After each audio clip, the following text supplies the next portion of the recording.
नमस्कार दोस्तों, आज का अपना जो टॉपिक है वो है आरपीएससी स्कूल व्याख्याता का रसायन विज्ञान का जनरल ऑर्गेनिक केमिस्ट्री का टॉपिक हम शुरू करने जा रहे हैं। तो हमारा जो टॉपिक है वो है जनरल ऑर्गेनिक केमिस्ट्री जीओसी। तो जीओसी से हम शुरुआत करने जा रहे हैं।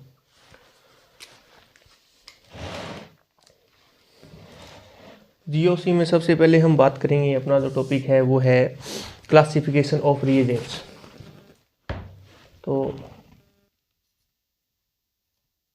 क्लासिफिकेशन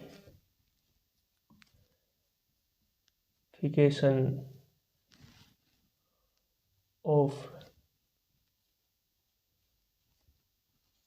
रीएजेंट्स का क्लासिफिकेशन जो हमारा टॉपिक है वो हम पढ़ रहे हैं। तो क्लासिफिकेशन की जब भी बात आती है तो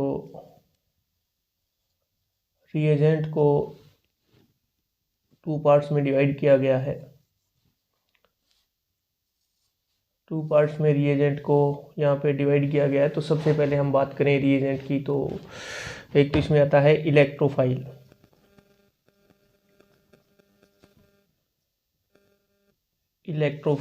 और दूसरी जब हम बात करते हैं तो उसमें आता है न्यूक्लियोफाइल। इलेक्ट्रोफाइल और न्यूक्लियोफाइल। इलेक्ट्रोफाइल की जब भी बात करते हैं तो इलेक्ट्रोफाइल जो होते हैं वो होते हैं इलेक्ट्रॉनिकली डिफिशिएंट स्पीसीज। ये होते हैं इलेक्ट्रॉनिकली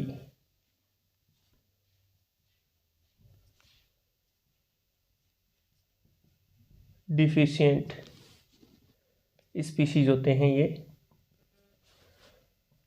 और लेइस एसिड जो होते हैं वो इस कैटेगरी में आते हैं, लेइस एसिड। इधर हम बात करें न्यूक्लियोफाइल की, तो न्यूक्लियोफाइल जो होते हैं वो इलेक्ट्रॉनिकली रिच स्पीशीज होती हैं।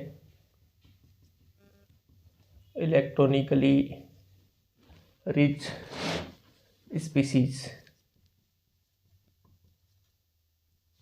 वो होती है न्यूक्लियोफाइल की कैटेगरी में आते हैं। और लेइस बेस की जब भी बात करते हैं तो वो लेइस बेस जो होते हैं वो होते हैं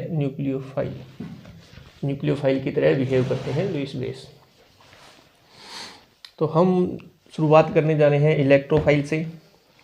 तो इलेक्ट्रोफाइल जो होते हैं वो अपने को दो प्रकार की इलेक्ट्रोफाइल हम यहाँ पे पढ़ने वाले हैं।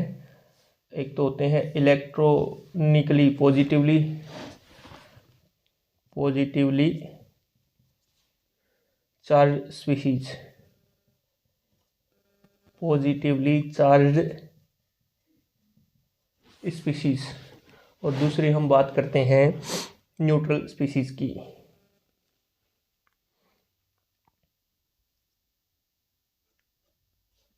Neutral species.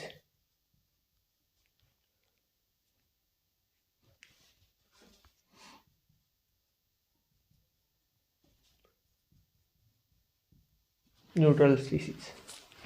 तो सबसे पहले हम बात करते हैं कि पॉजिटिवली चार्ज स्पीशीज जो होती हैं इनमें कौन कौन से आते हैं। तो पॉजिटिवली चार्ज स्पीशीज की जब भी बात करते हैं तो उसमें बात करें हम पॉजिटिवली चार्ज, तो जैसे कि H positive, I positive, Cl positive और R पॉजिटिव। उसके बाद में हम बात करें तो इसमें nitronium ion, NO2 plus nitronium ion,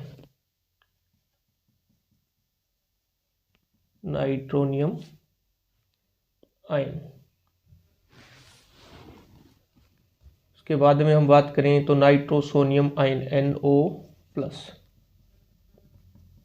nitrosonium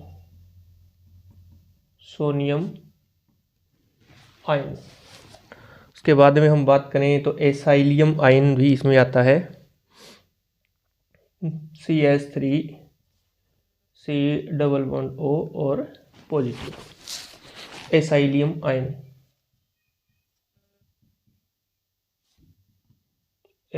ion. और डाई एजोनियम आयन भी इसी कैटेगरी में आता है, डाई एजोनियम आयन, ये N2 पॉजिटिव आयन। ये कौन सा हो गया अपना diazonium ion, diazonium ion. उसके बाद में हम बात करें तो इसके एक्सेप्शन है वो हमें ध्यान रखना है, नोट लगा के मैं लिख रहा हूँ यहाँ पे नोट। अमोनियम आयन जो होता है NH4+, और दूसरा हम बात करें चतुष्क अमोनियम लवण R4N+। तो ये जो होते हैं ये इलेक्ट्रोफाइल की कैटेगरी में नहीं आते हैं, ये हमें विशेष तौर से ध्यान रखना है।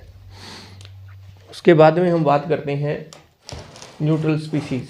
तो न्यूट्रल स्पीसीज में कौन कौन सी आती है, तो सबसे पहले हम इसमें बात करेंगे वे स्पीसीज जिनके पास वेकेंट p ऑर्बिटल होता है। तो number 1 species having vacant p orbitals, species having vacant p orbitals. वे स्पीसीज जो कि वेकेंट p ऑर्बिटल्स रखती हैं उनकी बात करेंगे हम यहाँ पे। तो इस कैटेगरी में कौन कौन सी स्पीसीज है वो हम देख लेते हैं। तो इसके एग्जाम्पल की बात करेंगे तो BF3, BCl3, BBr3, ये। इसके अलावा कार्बीन,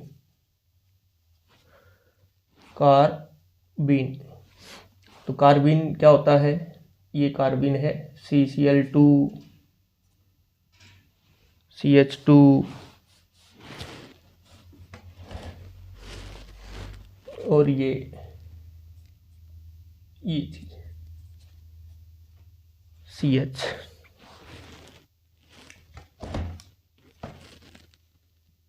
ये कार्बन। फिर हम देखें इसमें तो नाइट्रीन भी इसी कैटेगरी में आता है, नाइट्रीन। तो ये नाइट्रीन होता है भी R, नाइट्रोजन के ऊपर 2 लोन पेयर ऑफ इलेक्ट्रॉन्स। दूसरा हम बात करते हैं कि ये जो न्यूट्रल स्पीसीज होती है, न्यूट्रल स्पीसीज में नंबर 2 पे आती है स्पीसीज, वे स्पीसीज जो वेकेंट d ऑर्बिटल रखती हैं। तो स्पीसीज हैविंग वेकेंट